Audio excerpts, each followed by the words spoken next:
તારીખ 12/2/1991 ભાદરણ કોલેજમાં 27મા વાર્ષિક ઉત્સવ પ્રસંગે સ્વામી સચ્ચિદાનંદ પરમહંસનું પ્રવચન. વિશેષ શ્રી જગદીશભાઈનો ખૂબ ખૂબ આભાર. મહાશિવરાત્રિનું પર્વ, સંતના દર્શન અને અમૃતવાણી એક ત્રિવેણી સંગમ આજે આપણે સૌ પામી શક્યા છીએ. આપણા સૌ વતીથી હું આજના મુખ્ય મહેમાન પૂજ્ય સ્વામી સચ્ચિદાનંદજીને વિનંતી કરીશ કે તેઓ આપણને એમની પ્રેરક અને મંગલવાણીનો લાભ આપે.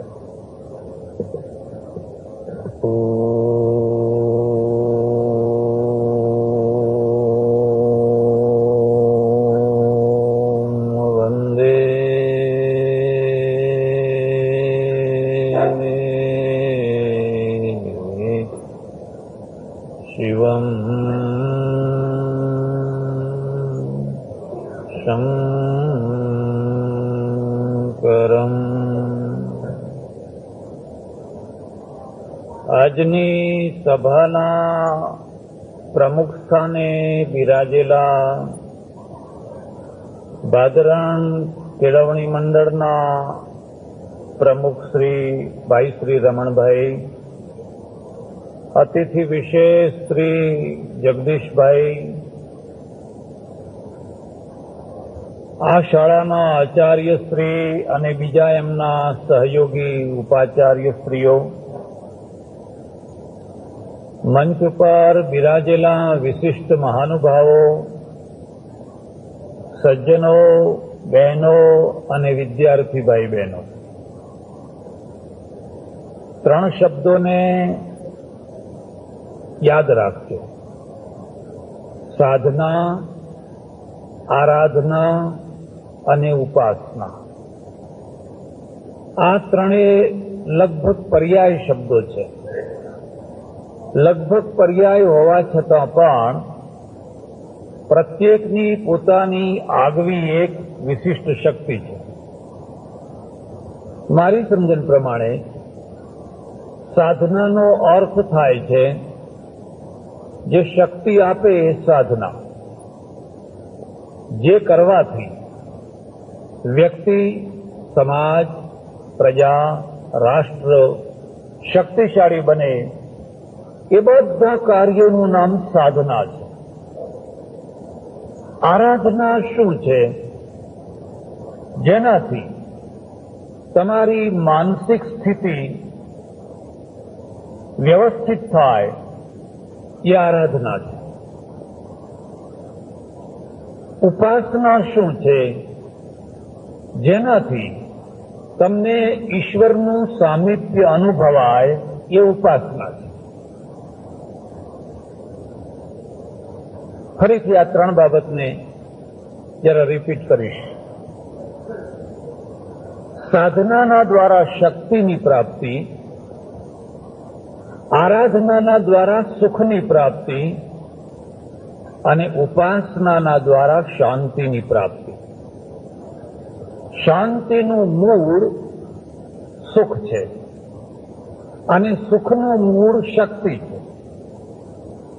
જેની પાસે શક્તિ નથી એ સુખી નથી, અને જે સુખી નથી એ શાંતિ નહીં ભોગવી શકે. આ ત્રણ પ્રક્રિયા યાદ રાખજો. મારી એવી સમજણ છે કે જેના જીવનમાં આ ત્રણેય તત્વો પૂરેપૂરા વિકસ્યા હોય છે એ પૂર્ણ માનવ છે. માનવતાની એમાં પૂર્ણતા છે. એમાં સાધના છે, આરાધના છે, ઉપાસના છે. જેમાં ત્રણમાંથી એકે નથી વિકસ્યું હોતું એ નિષ્ફળ જીવન છે, એ વ્યર્થનું જીવન છે. મારે આરાધના અને ઉપાસના વિશે કશું નથી કહેવું. માત્ર એટલી ચોખવટ કરવાની છે કે આરાધના છે માનસિક સ્વસ્થતા માટે છે. એ માનસિક સ્વસ્થતા માટે તમે યોગ કરો, પ્રાણાયામ કરો, ધ્યાન કરો, એ આરાધના છે. એકાગ્રતા અને સ્વસ્થતા બંનેમાં ફરક છે. તમારું મન એકાગ્ર કરવા માટે જે તમે પ્રયત્નો કરો એ અને મનને સ્વસ્થ કરવા માટે જે તમે પ્રયત્ન કરો એ બંનેમાં ફરક છે. ગાંધીજી છે એ સ્વસ્થ મનના માણસ હતા. સ્વસ્થ મનના માણસ હતા એનો અર્થ એ છે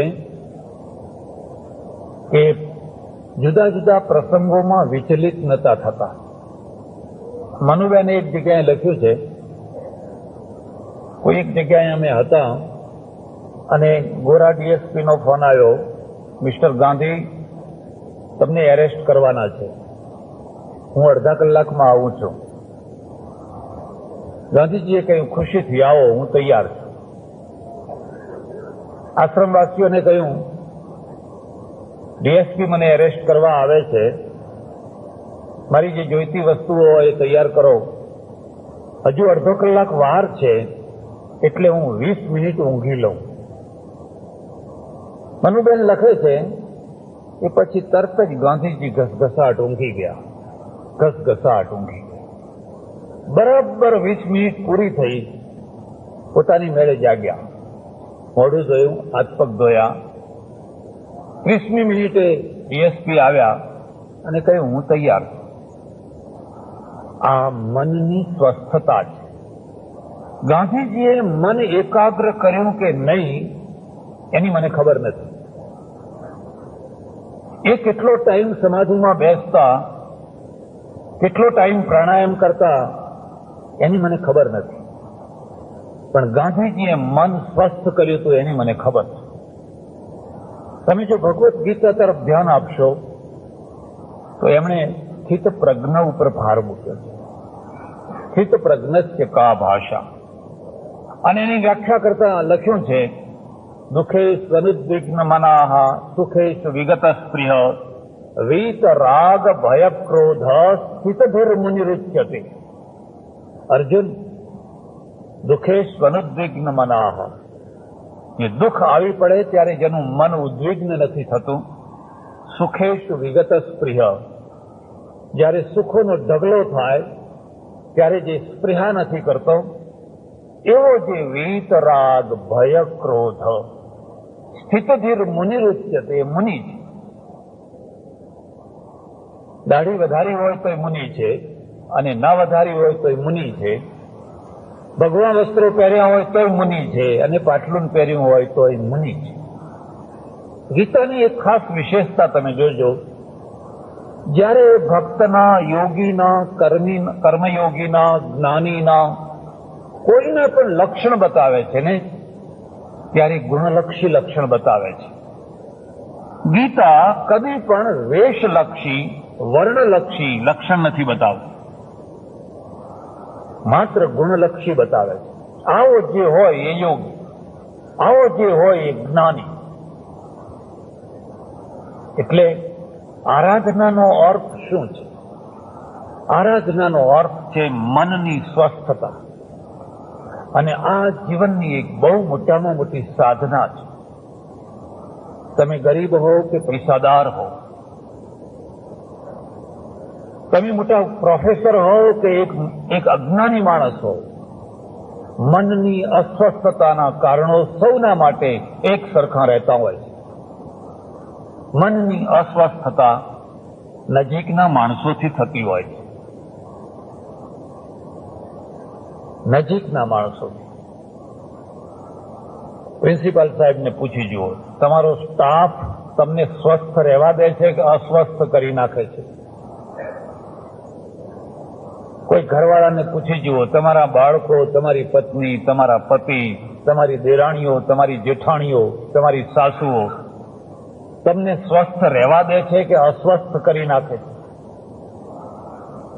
નજીકના માણસો અસ્વસ્થતા કરતા હોય છે.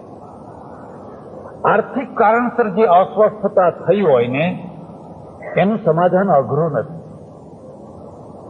તમને નુકસાન થયું, તમને ફાયદો થયો, એ અસ્વસ્થતાને પાર પાડવી એ બહુ અઘરું કામ નથી. પણ લાગણીના કારણે જે અસ્વસ્થતા થતી હોય છે કારણ કે તમારા અંદર એક લાગણીના પ્રવાહ છે, લાગણીના મોજા છે, અને એ તમારી ચેતના છે, એ જીવનની ચેતના છે. પૈસો, મકાન, આ બધું તો ઉપરનું કલેવર છે. પેલી ચેતના ના હોય તો આ બધું મળદું છે, માત્ર મળદું છે. મેં એવા કેટલાય વિદ્વાન માણસોને જોયા છે જે મળદું છે, ચેતના ખોઈ બેઠા છે. મેં કેટલાય કરોડાધિપતિઓને જોયા છે જે મળદું છે. લોકો એમના મળદાપણાને જોઈ નથી શકતા, કારણ કે લોકો એમનો બંગલો જુએ છે, લોકો એમની કારને જુએ છે.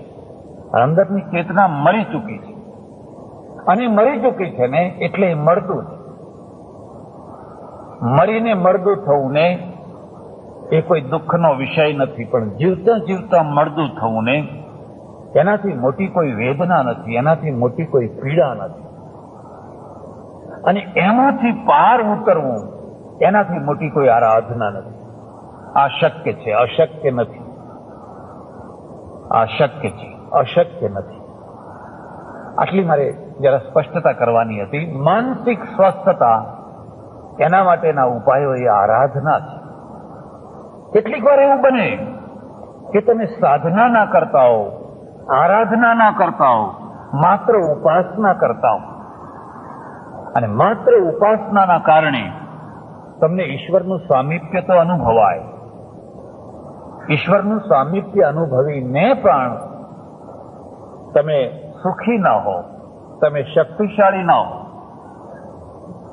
શક્તિ અને સુખ વિનાના તમે ભારતમાં ખાસ કરીને ઉત્તરવર્તી કાળમાં જે અધ્યાત્મ પ્રસાર થયો એ સાધના અને આરાધના વિનાનો થયો. એમાં ઉપાસનાને મહત્વ અપાયું, પણ સાધના અને આરાધનાને મહત્વ ના અપાયું. અમે બધાએ એક જ પ્રચાર કર્યો, બસ રામ રામ કરો, બધું કામ થઈ જશે. માત્ર રામ રામ કરો. તમારા ખેતરમાં અનાજ આવી જશે, તમારા ઘરમાં અનાજ આવી જશે, તમારા છોકરાઓનો પ્રશ્ન હલ થઈ જશે, બધા પ્રશ્નો હલ થઈ જશે. માત્ર રામ રામ કરો. મને રામના નામ ઉપર અતૂટ વિશ્વાસ છે, અને હું પોતે ભક્તિ માર્ગનો પ્રચારક છું, ઉપાસનાનો પ્રચારક છું. પણ હું જાણું છું કે ઉપાસનાનું મૂળ આરાધના છે, અને આરાધનાનું મૂળ સાધના છે. હું વધારે ચર્ચા નહીં કરું. આ જે સાધના છે ને એનું ફળ શક્તિ છે, એ મેં પહેલા આપને કહ્યું. અને આ શક્તિ 4 ભાગમાં વહેંચાયેલી, 4 ભાગમાં. આમ અમે 9 ભાગમાં માનીએ છીએ, પણ એ મારી વિષય ચર્ચો નથી.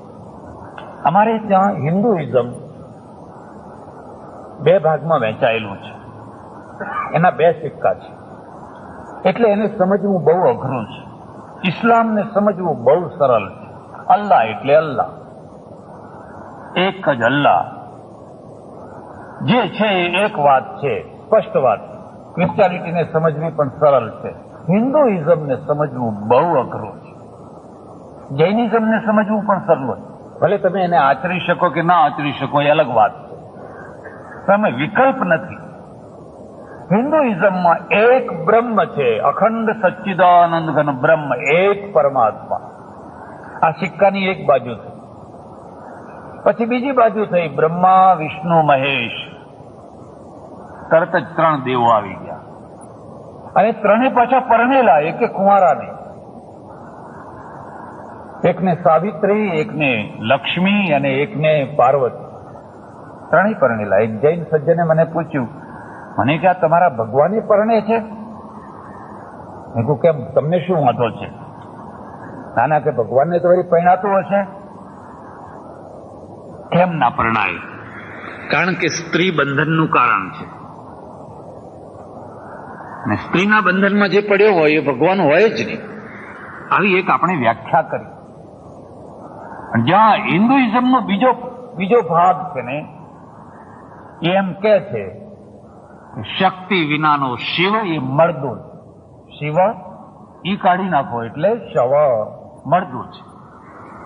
પુરુષ અને પ્રકૃતિ એને અમે 3 ભાગમાં વહેંચી નાખ્યા. આ બીજો ભાગ એને આકાર આપ્યો, એને આકાર આપ્યો. પણ આ 3 છે, સત્વ, રજ અને તમ. આ પ્રકૃતિના 3 ગુણ, ઇલેક્ટ્રોન, પ્રોટોન અને ન્યુટ્રોન. એના 3 ભાગ છે. એને ત્રણેયને વળી પાછું મિશ્રણ કરો, લાલ, પીળો અને વાદળી મૂળ રંગ કહેવાય. બાકીના બીજા બધા મેળવણીથી થાય. એટલે ત્રણેયને વળી પાછા એકબીજામાં મેળવો એટલે 9 થાય. 9 દુર્ગા, નવરાત્રિ. આ હિન્દુઇઝમનો બીજો પાર્ટ છે. જો તમે એને જ માત્ર પકડીને સમજવાનો પ્રયત્ન કરો તો કદાચ તમે સમજી નહીં શકો. એનો એક બીજો ભાગ છે, જ્યાં કોઈ શક્તિ નથી, જ્યાં કોઈ આકાર નથી, જ્યાં કોઈ પ્રકાર નથી, માત્ર એક બ્રહ્મ, અખંડ સચ્ચિદાનંદ ઘન બ્રહ્મ, એક બ્રહ્મ, અનાદિ અનંત, નામ રૂપથી પાર, નિરંજન નિરાકાર. મુસ્લિમનો અલ્લાહ, ક્રિશ્ચિયનનો ગોડ, હિન્દુનો બ્રહ્મ, એક સમાન. પણ આ બીજો પાસો છે ને, અને આ બીજા પાસાનું કારણ શું છે એ વાત જરૂર સમજવી જોઈએ. બીજો પાસો છે, ધર્મમાં, અધ્યાત્મમાં જ્યારે તત્વ મળે ત્યારે એક પાસું છે બ્રહ્મ, એ તત્વ છે. પણ ધર્મ અને અધ્યાત્મમાં જ્યારે કલા મળે, કલા, ત્યારે આ બીજું પાસું છે. આ બીજું પાસું છે. બ્રહ્મા, વિષ્ણુ, મહેશ, સાવિત્રી, લક્ષ્મી, પાર્વતી, નવદુર્ગા, ગણેશ, કાર્તિકેય વગેરે વગેરે વગેરે 33 કરોડ દેવ એ કલા છે. તત્વને કલાનું રૂપાંતર છે. માનો આપણે સૌ જાણીએ છીએ કે કરુણા એક ભાવ છે. કરુણા એક ભાવ છે, ક્રોધ એક ભાવ છે. બજારમાં કરુણા મળે ને, પણ કોઈ કલાકારને તમે કહો તમે કરુણાને મૂર્તિમંત કરી શકશો? અને કલાકાર પીછીના દ્વારા કરુણાને આકાર આપે. અમૂર્તને મૂર્તિમંત કરવું, બસ એનું નામ મૂર્તિ પૂજા છે. મૂર્તિ પૂજાનો અર્થ પથ્થર પૂજા નથી, પાષાણ પૂજા નથી. જે અમૂર્ત છે એને મૂર્તિમંત કરવું, જે મૂર્ત છે એને મૂર્તિમંત કરવી, એમાં કઈ મોટી વાત હતી? મારો ફોટો કોઈ પાડે એમાં કઈ મોટી, ચાંપ દબાવો એટલે પડી જવાનું, એમાંય કલા તો છે જો કે. પણ ખરી કલા એ છે જે અમૂર્તને મૂર્ત કરે છે. પરમેશ્વર અમૂર્ત છે. અમારે ત્યાં લખ્યું છે, દ્વે વાવ બ્રહ્મણો રૂપે મૂર્તમ ચૈવામૂર્તં ચ. ઉપનિષદમાં કહ્યું છે બ્રહ્મના 2 રૂપ છે, મૂર્ત અને અમૂર્ત. એવું નથી કે અમૂર્ત તત્વને લોકો ન સમજતા હોય, એવું નથી. પણ એને જયારે કલા મેળવો ત્યારે એ મૂર્ત થાય. હું અમેરિકા ગયેલો, એક સજ્જનના ત્યાં ઉતર્યો. પછી મને એમના ઘરના મંદિરના દર્શન કરાવવા લઈ ગયા. એક આખો રૂમ રોકેલો, અડધા રૂમમાં એટલી બધી મૂર્તિઓ, એટલા બધા ફોટા, એટલા બધા ચિત્રો મૂકેલા. અને એનું કારણ આપણા સંપ્રદાયો છે, વ્યક્તિ પૂજા છે. જે સાધુઓ જાય એ પોતાનો એક ફોટો આપતા જાય. પેલો એમ સમજે કે લાવો બધા મ્યુઝિયમનું આ ભેગું કરો ને, આ ફલાણા બાપા, ના ફલાણા બાપા, ના ફલાણા બાપા, ના ફલાણા બાપા. એટલે બધું અડધા રૂમમાં બધું ચિત્રો ને ચિત્રો બધા ખૂબ પાથરી દીધેલા. કેટલીક વાર તો 2 માળના 3 માળના મંદિરો હોય છે, એમાં નીચે બીજા ભગવાન, ઉપર બીજે ભગવાન, ઉપર બીજા ભગવાન. ઓહો, મેં ઘણા ભગવાન ભેગા કર્યા છે. મને કે બાપજી, જેટલા મહારાજ આવે એ બધાની પધરામણી કરાવીએ છીએ, અને જેટલા પધરામણી કરે છે એ એકને એક ફોટો આપતા જાય છે કે આ ફોટાને વચ્ચે રાખીને ઉપાસના કરજો. બાપજી, તમારે કોઈ ફોટો આપવો હોય તો તમે એ આપતા જાઓ. એમ મેં કહ્યું આટલા થોડા પડ્યા છે, હવે હું એ આપતો જાઉં પાછો? મેં કહ્યું જો એક ભૂલ થઈ રહી છે, જે ખરા ભગવાન છે એનો ફોટો હજુ આવ્યો જ નથી. અને કે હા એવું લાગે છે ખરું. એમ ખરા ભગવાન છે, મને કે તમે આપો. ના, મેં કહું મારે નહીં, તારા ગજવામાં છે. મારા ગજવામાં કા? મેં કહું ગ્રીન કાર્ડ એ તારો ખરો ભગવાન છે, એને વચ્ચે મૂક. એ ગ્રીન કાર્ડ છે ને એને વચ્ચે મૂક. તારા છોકરાને કોઈ કન્યા નતું આપતું અને આ ગ્રીન કાર્ડના જોડે દેશમાં જાય ત્યારે લાઈન લાગે છે. અમારી દીકરી લો, અમારી. હવે એ છોકરો એસએસસી ફેલ છે અને આ બીએસસી પાસ છે તો પણ વરગાડો, બીજી વાત નહીં. અમેરિકા પહોંચી જાઓ. આ મહિમા ગ્રીન કાર્ડની છે. હસવા માંડ્યો. પછી મને કે બાપજી એક વાત પૂછું. મેં કહો. મારી બાજુમાં અમેરિકન રહે છે. એક દિવસ પાર્ટીમાં અમે એને બોલાવ્યા અને પછી આ મંદિર બતાવ્યું અને એણે મને તરત જ પ્રશ્ન પૂછ્યો કે તારે 2 હાથ છે ને તારા ભગવાનને 4 હાથ કેમ છે? વિષ્ણુ ભગવાનનો ફોટો જોયો તો તારે 2 હાથ છે ને તારા ભગવાનને 4 હાથ કેમ છે? પછી મેં કહ્યું શું ઉત્તર શું આપ્યો? કે કશું નહીં, આપણે જાણીએ તો કંઈ આપીએ ને. આ તો લાવીને ફોટા મૂક્યા બધા, જે કે આ ભગવાન કામ નહીં કરે તો આ કરશે ને, આ નહીં કરે તો પેલો કરશે ને, પેલા બાપા કરશે ને. એટલે ઇસ્લામમાં એક ખાસ શબ્દ છે, એ ઈમાન વાલો. એ ઈમાન વાલો. ભગવદ્ ગીતામાં એનો એક પર્યાય શબ્દ છે, બહુ સુંદર, એના કરતા સરસ શબ્દ છે. એક ભક્તિર વિશિષ્યતે. એક ભક્તિર. અર્જુન, જે એકની ભક્તિ કરનારો છે ને એ મારો વિશિષ્ટ ભક્ત છે. ઘણી વાર તો એવું થતું હોય કે તમે કયા દેવની ઉપાસના કરો છો એ તમને ખબર જ ના હોય. હું ફરતો ફરતો એકવાર રાજસ્થાનમાં જેસલમેર પાસે નકુડા ગયો. જૈન તીર્થ છે, બધા ઘણા બધું જોયું. એક જૈન સજ્જન છે, મોઢે બાંધીને બહાર દિવાલમાં એક કાળા દેવ એને ચાંદલા કરતા હતા. મેં કહ્યું આ દેવ અમારો હોવો જોઈએ. મેં એમને પૂછ્યું એ કોણ છે દેવ? કોણ દેવ હે? મારે સામે જોઈને કે પતો કોઈ નહીં, મને ખબર નથી કે કયો દેવ છે. ને ખબર નથી ને ચાંદલા કરે રાખે છે. એને એમ કે હશે, જે હશે તે કોક તો હશે ને. એનું એક સારું પરિણામ છે, અને સારું પરિણામ એ છે કે તમે દેવોના માટે કદી લડતા નથી, લોહીના તરસ્યા નથી થતા, ઝઘડતા નથી. જે હોય માથું નમાવાનું. કોઈની દરગાહ હોય તો માથું નમાવાનું, કોઈ પીર બાપજી હોય તો માથું નમાવાનું, મેલડી હોય તો નમાવાનું, બધાને નમાવાનું. ભગવદ્ ગીતા આની સાથે સાથે આ સ્પષ્ટતા કે એક ભક્તિ વિશિષ્યતે. પણ એક ભક્તિનો અર્થ અન્ય દ્રોહ નહીં. અન્ય દ્રોહ થાય તો તમારું જીવન દ્વેષથી ભરી જશે. અન્ય દ્રોહ નહીં. બીજો શબ્દ વાપર્યો, ભક્તિરવ વ્યભિચારિણી. અર્જુન, મારી જે ભક્તિને કેવી અવ્યભિચારિણી, એમાં બીજાને મિશ્રણ નહીં કરવાનું. આ 2-3 શબ્દો વારંવાર વાપરવામાં આવેલા છે. એટલે મને કે અમેરિકને આ પ્રશ્ન પૂછ્યો પણ હું કઈ જવાબ ના આપી શક્યો. મેં કહું હું હજુ 2-3 દિવસ રહેવાનો છું ને એ અમેરિકન ભાઈને બોલાવજો. પછી અમે ચર્ચા કરી. મને કે આ ભગવાનને 4 હાથ કેમ છે? આપણને 2 હાથ ને ભગવાનને 4 હાથ કેમ? મેં કહ્યું ઉત્તર હું નહીં આપું, પણ હું તમને પ્રશ્ન પૂછીશ. આ ન્યુયોર્કના બારામાં, બંદરમાં જે લિબર્ટીનું સ્ટેચ્યુ છે, એ લિબર્ટીની માં કોણ છે? એનો બાપ કોણ છે? ક્યારે જન્મી હતી? મને કે ના, લિબર્ટીની મારી માં હોતી હશે, એનો બાપ હોતો હશે. એ કોઈ ઐતિહાસિક માણસ નથી, તો ડેમોક્રેસી છે, આઝાદી છે, સ્વતંત્રતા છે. એ જ મારે કેવું છે. આઝાદી અમૂર્ત છે, ડેમોક્રેસી અમૂર્ત છે.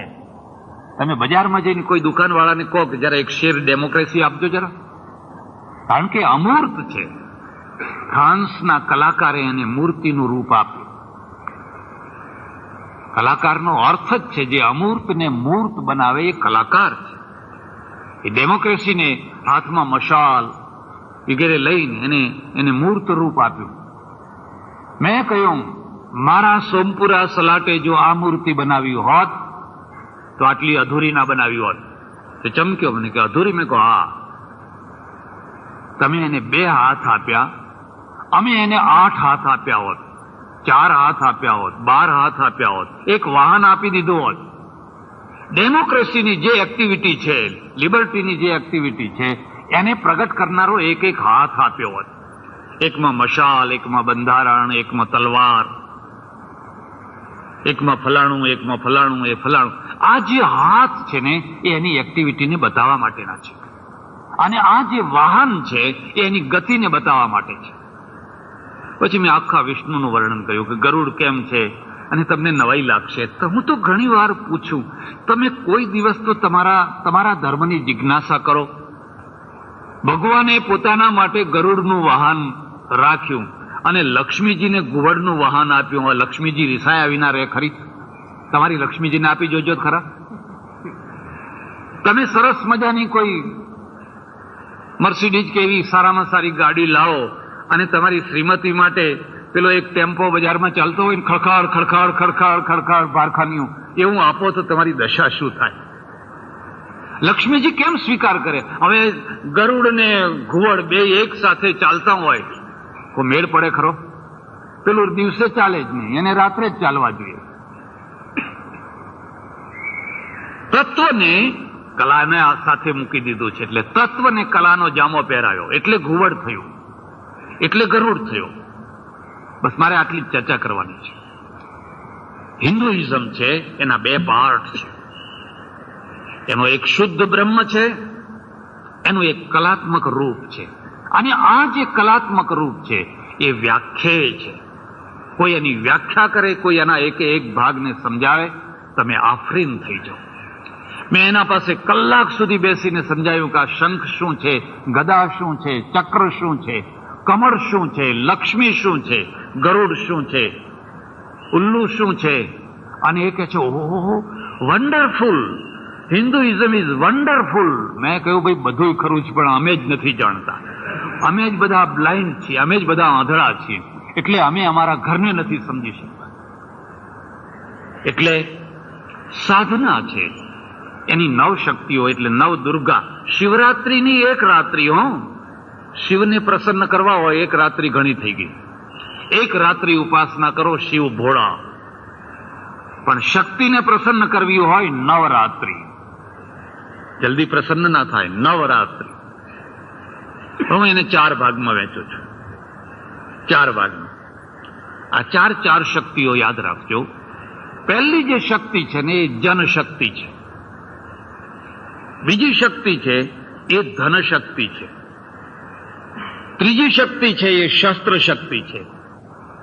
અને ચોથી શક્તિનું નામ કલમ શક્તિ છે. જે પ્રજા પાસે આ 4 શક્તિઓ હોય એ દુનિયાની સુપર પ્રજા બને.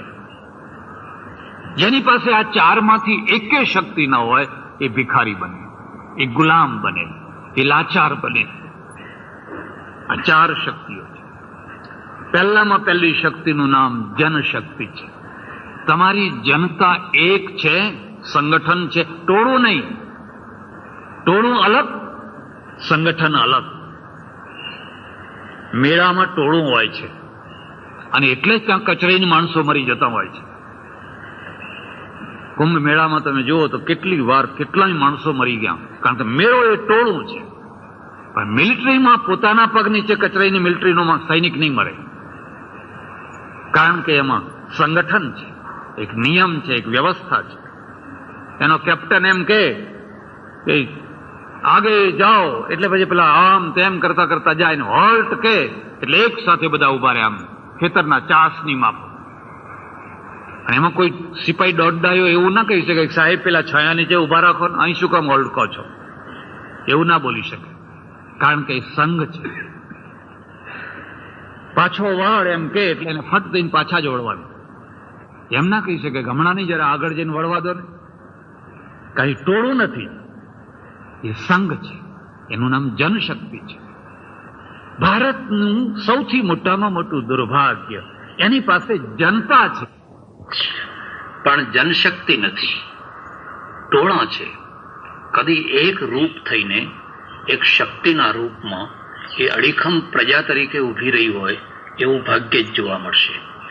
વેરવિખેર થનારા ટોળા, એકબીજાને કચરી નાખનારા ટોળા, એકબીજાને છૂંદી નાખનારા ટોળાના રૂપમાં અહીંયા કરોડો માણસો વસે છે.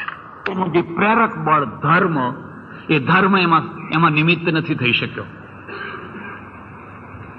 જે નિમિત્ત ઇસ્લામમાં થયું એ નિમિત્ત આપણા ત્યાં ના થઈ શક્યું. બ્રાહ્મણ જુદા, ક્ષત્રિય જુદા, વૈશ્ય જુદા, શુદ્રો જુદા, અંત્યજો જુદા. ત્યાં એક દિવાલો પહેલેથી ઊભી કરી દીધી. ખાવામાં જુદા, રોટી વ્યવહાર જુદો, બેટી વ્યવહાર જુદો, બેસવાનું જુદું, મંદિરો જુદા, બધું જ જુદું. દેવો જુદા, એક કોમના અલગ અલગ દેવ. તમે કેવા તો અમે બ્રાહ્મણ. અરે બ્રાહ્મણ ખરા, પણ કયા બ્રાહ્મણ? નાગર બ્રાહ્મણ, તમારા હાટકેશ્વર, એટલે એમના સ્પેશિયલ હાટકેશ્વર. મારે તો હમણાં થોડા દિવસ પહેલા બાળ મંદિરના છોકરા આવ્યા, પેટલાદથી 17 છોકરા હતા, 17 બેઠા બધા આવડા. પછી મેં બધાને પ્રશ્ન પૂછ્યા કે તમારા ભગવાનનું નામ શું? તમારા ભગવાનનું નામ શું? એટલે પહેલો પ્રશ્ન પૂછ્યો એને કહ્યું ખોડિયારમાં, બીજાને પ્રશ્ન પૂછ્યો તો એને કહ્યું શંકરજી, ત્રીજાને કહ્યું જલારામ બાપા. તમને નવાઈ લાગશે, 17 માંથી 14 ભગવાન નીકળ્યા. 3 જ મળતા આવ્યા, બાકી 14 નીકળ્યા. વિભાજન કેમ થાય છે અને વિભાજનના પરિણામ કેમ ભોગવવા પડતા હોય છે? ગાંધીજીએ પ્રયત્ન કર્યો અને ડેટકાની પાનસેરીને ભેગી કરવાનો પ્રયત્ન કર્યો. એમણે માત્ર હિન્દુઓને જ ભેગા કરવાનો પ્રયત્ન ના કર્યો, હિન્દુ, મુસલમાન, ક્રિશ્ચિયન બધાને ભેગા કરવાનો પ્રયત્ન કર્યો. ઈશ્વર અલ્લાહ તેરે નામ સબકો સન્મતિ દે ભગવાન. એક સાથે પ્રાર્થના. અને પ્રાર્થનામાં અબ્દુલ ગફ્ફાર ખાન હોય, તૈયબજી હોય, કુરાનની આયાતો હોય, જપજી સાહેબ હોય, બધું ઉપનિષદના મંત્રો હોય. કોઈ વિધિ નહીં, કોઈ ચોખા નહીં, કોઈ ગુલાલ નહીં, કોઈ કંકુ નહીં. અને છતાં એ પ્રાર્થનામાં બહુ મોટી શક્તિ. આ આખા દેશને એક કરવાનો પ્રયત્ન. મને લાગે છે ગાંધીજી ઘણી બાબતોમાં નિષ્ફળ રહ્યા. એમાં સૌથી વધારે મોટી નિષ્ફળતા એમને આ ધાર્મિક ક્ષેત્રની એકતામાં મળી. એના એક ન કરી શક્યા. લોકો જનૂનમાં આવી જ ગયા અને વિભાજન ચાલુ જ રહ્યું. એટલે ધર્મ છે એ અત્યાર સુધી લોકોને સંગઠિત થવાનું પ્રેરક બળ હતું. પણ કેટલાક વર્ષો પહેલા એક નવું પ્રેરક બળ ઊભું થયું અને અર્થ પ્રેરક બળ થયું. ધર્મ નહીં, અર્થ. કાર્લ માર્ક્સ, જર્મનીનો, એણે કહ્યું મજદૂરો બધા એક થાઓ. પછી તમે પ્રોટેસ્ટન્ટ હો, કેથોલિક હો, હિન્દુ હો, મુસલમાનો હો કે કોઈ પણ હો, પણ મજદૂર બધા એક થાઓ. અને બહુ જોરદાર યુનિયન ઉભા થયા. આજે તમે જોઈ શકો છો કે અડધું યુરોપ માર્ક્સની છાયા નીચે આવી ગયું. જે ના આવ્યા ત્યાં પણ એમનો પ્રભાવ તો રહ્યો જ. આજે પણ આપણે જોઈ શકીએ છીએ. અને કોઈ પણ હાઈસ્કૂલમાં કે કોઈ પણ કોલેજમાં એક વાર 5-25 હજાર આપીને પેસી જાઓ, પછી તમે રાષ્ટ્રપતિને કાઢી શકો, પ્રધાનમંત્રીને કાઢી શકો, પણ કોઈ શિક્ષકને ના કાઢી શકો. કાઢી શકો? કોઈની તાકાત 2 વર્ષ ઘેર બેસાડી શકો ને પછી પગાર આપીને લેવા પડે. મારે ત્યાં એક તલાટીના યુનિયનના મંત્રી આવ્યા આશ્રમમાં. મને કે અમારું તલાટીઓનું યુનિયન છે. મેં કહ્યું શું કામ કરો છો? કે કોઈ તલાટી ઉપર કોઈ લાંચ રૂશ્વતનો કેસ ચાલતો હોય તો એ કેસમાં એને કેમ જીતાડવો ને કેમ બચાવવો એ અમારું કામ છે. મેં કહ્યું સાચો કેસ હોય તોય? મને કે એ અમારે નહીં જોવાનું, અમારે એટલું જ જોવાનું કે અમારો નાતીલો છે કે નહીં, એ અમારી નાતનો છે ને, એટલે બસ એને કોઈ પણ ભોગે જીતાડવાનું. આ સંગઠનનું બીજું રૂપ થયું. અને આવું જયારે થતું હોય છે ત્યારે સંગઠનના વચ્ચે સંઘર્ષ થતો હોય છે. અને એ સંઘર્ષ તમે પશ્ચિમમાં જોઈ શક્યા, પૂર્વમાં જોઈ શક્યા, અને સંઘર્ષના પરિણામ પણ તમે જોઈ શક્યા. સામ્યવાદીઓએ મૂડીવાદોને સાફ કરી નાખ્યા. કોઈ મૂડીવાદી ના હોવો જોઈએ. અને 60 વર્ષ પછી એમને ભાન થયું કે અમે તો અમારા પગ ઉપર જ કુહાડો માર્યો છે. 60 વર્ષ પછી આજે એમના પાસે ખાવાનું અનાજ નથી, ક્વોલિટીનું ઉત્પાદન નથી, અને આજે અમેરિકાના ભિખારી થઈ ગયા છે. 60 વર્ષે પણ એમને ભાન થયું, એટલી સારી વાત છે. મારી તમને સલાહ છે, કોઈ વાર કેરાલા જજો, કોઈ વાર બંગાળ જજો અને જઈને જોજો ત્યાં શું દશા છે. કારણ કે સંગઠન જે બે પાયા છે ને મેળવવાની જગ્યાએ એક વિભાજન કર્યું. પહેલા આપણે વર્ણથી વિભાજન કર્યું અને પ્રજા જુદી થઈ ગઈ. પછી અર્થના ધર્મના દ્વારા અને પછી અર્થના દ્વારા વિભાજન કર્યું અને પ્રજા અંદર અંદર ઝઘડતી થઈ ગઈ, અંદર અંદર લડતી થઈ ગઈ. શ્રમ અને પૂંજી આ બંને એકબીજાના પૂરક છે, બંને એકબીજાના પોષક છે. બેયને મિત્ર બનાવવાના અને મિત્ર બનાવવાનું કામ ગાંધીજીએ કર્યું. મજૂર મહાજન સંઘ, મજૂર સંઘ નહીં, મહાજન સંઘ નહીં, મજૂર મહાજન સંઘ. બંનેના પ્રશ્નો સાચી રીતે હલ થાય, બંને એકબીજાના પોષક. પણ આ પહેલો મુદ્દો છે. ભારતની પાસે આજે 85 કરોડની જનતા છે, સંગઠન કેટલા છે?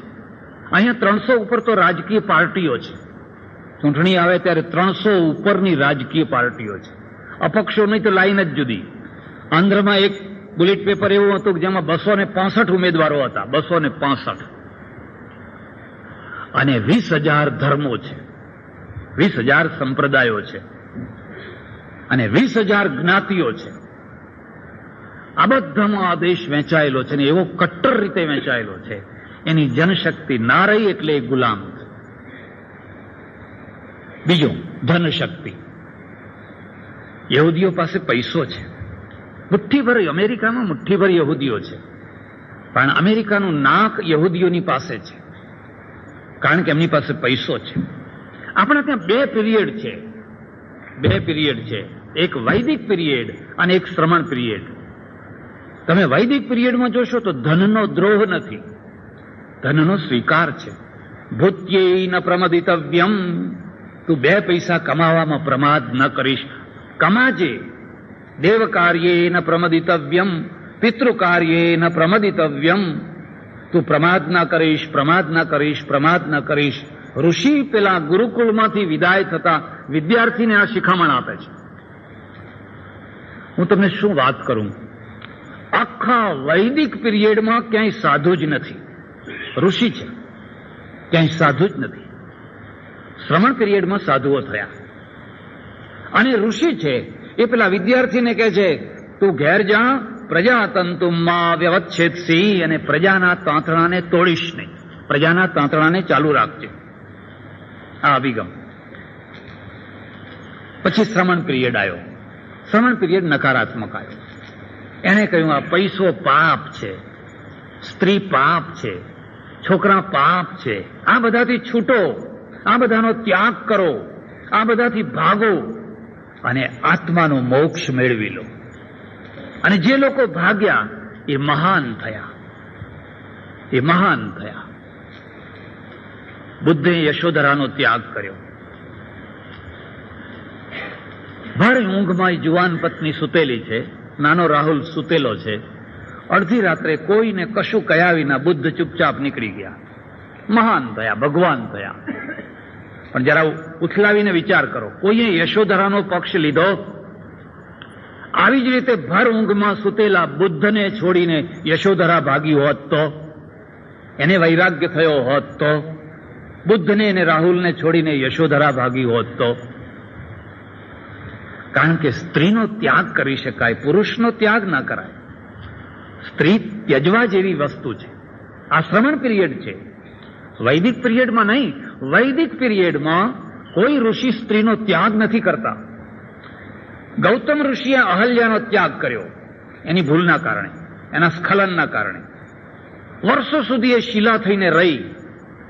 પછી રામ આવ્યા અને રામે કહ્યું, ગૌતમ, જે ભૂલ એણે કરી છે એ તો તારાથી થાય, મારાથી થાય. ભૂલ ના થાય એની કોઈ ગેરંટી છે? તો એની ભૂલ થઈ હોય તો એને માફ કરી લે, એનો સ્વીકાર કરી લે. તમે જોશો ગૌતમે અહલ્યાનો સ્વીકાર કર્યો, અહલ્યાને ફરી પત્ની તરીકે સ્થાન આપ્યું. એટલું જ નહીં, સમાજે 5 મહાસતીઓમાં સૌથી પહેલું નામ અહલ્યાનું મૂક્યું. અહલ્યા, તારા, મંદોદરી, સીતા, સૌથી પહેલું સ્થાન એનું મૂક્યું. પતિત પાવન સીતારામ. પછી આગળના પીરિયડમાં જોશો તો જે દોષી છે એનો ત્યાગ તો જવા દો, પણ જે નિર્દોષ છે. વૈદિક પીરિયડમાં સ્ત્રી અર્ધાંગિની છે, સપ્તપદી છે. પૌરાણિક પીરિયડમાં આવતા આવતા આપણે જોઈએ છીએ એ દાસી છે અને કન્યાદાન છે. આપી દીધો, હાથ પકડીને આપી દીધો. મારો જુડો, જે કરો, બાળો, પ્રાઇમસ્ત્રી જે કરો એ હવે તમારો હક છે. આ દાસી, આ કન્યાદાનની પ્રથા પૌરાણિક છે. વૈદિક પિરિયડમાં 7 પગલા સાથે ચાલવાના છે. અર્ધાંગિની છે, અડધું અંગ, એને બેસાડ્યા વિના કોઈ વિધિ ના થઈ શકે. મારી તમને ખાસ ભલામણ છે, હિન્દુ ધર્મના પતનને જો સમજવું હોય તો આ જુદા જુદા પિરિયડોના વળાંકને સમજવા જોઈએ. મારું એક પુસ્તક છપાવાનું છે, મેં આખું લખી રાખ્યું છે. હું ઈચ્છું કે આપણે આંખ ઉઘાડીને સમજીએ. બુદ્ધે તો ત્યાગ કર્યો. અમારે ત્યાં એવા ઘણા થયા. માનો એ રામદાસ સ્વામી છે અને લગ્નમાં ગયા, ચોરીમાં ફેરા ફરવા માંડ્યા. 2 ફેરા ફર્યા અને પેલા બ્રાહ્મણે કહ્યું, સમય વર્તે સાવધાન, તાંબાકુંડી સાવધાન. અને આ સાવધાન શબ્દ એમને વૈરાગ્ય જગાડ્યો. ચોરીમાં જ પત્નીનો ત્યાગ કરીને ભાગી ગયા. મહાન થયા, એમાં કોઈ શંકા નહીં, મહાન થયા. પણ જે સ્ત્રી ચોરીમાં વિધવા થઈ એના માટે કોઈએ વિચાર કર્યો?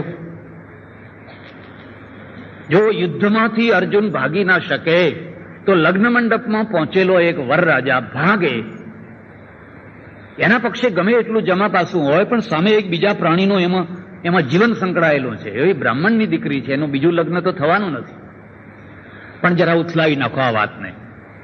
માનો કે આવો જ વૈરાગ્ય પેલી સ્ત્રીને થયો હોત અને સાવધાનની અસર એના ઉપર થઈ હોત અને બીજા મંગળની અંદર એ ભાગ્યું હોત, તો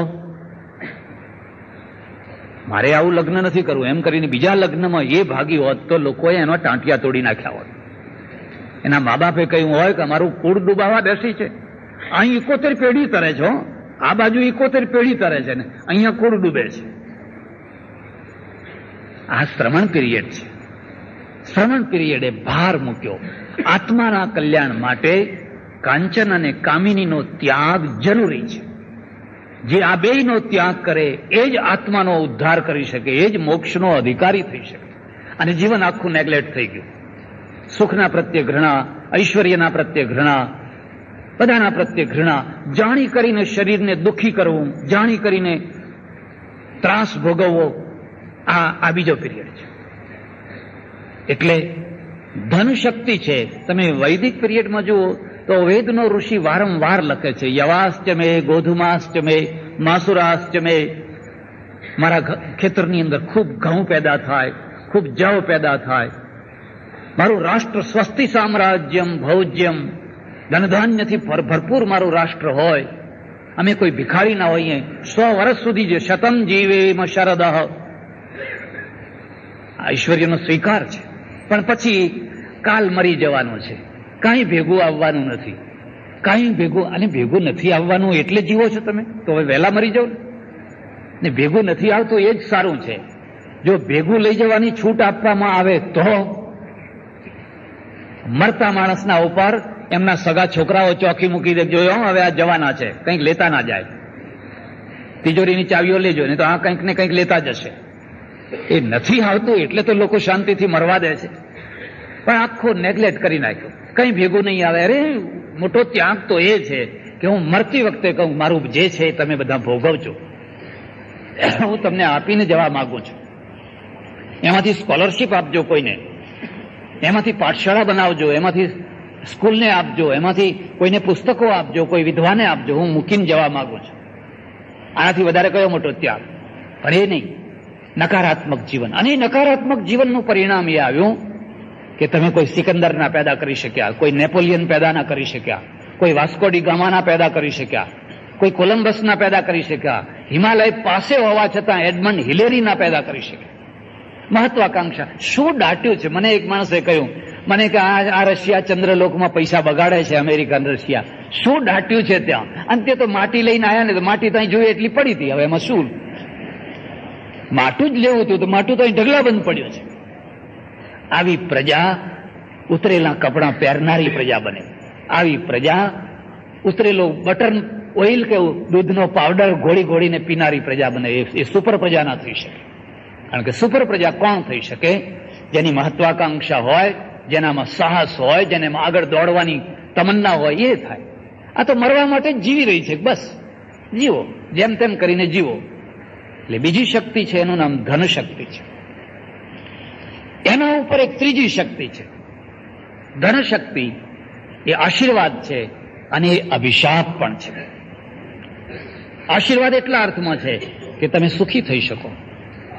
અભિશાપ એટલા અર્થમાં છે કે જો એને રક્ષણ કરવાના બાવડા તમારી પાસે ન હોય તો એ તમારા માટે અભિશાપ થઈ જશે. શસ્ત્ર શક્તિ એટલે આપણા ત્યાં ધનુર્વેદની રચના થઈ અને કહ્યું જેટલી સંપત્તિ વધારે એટલા જ બાવડા મજબૂત હોવા જોઈએ.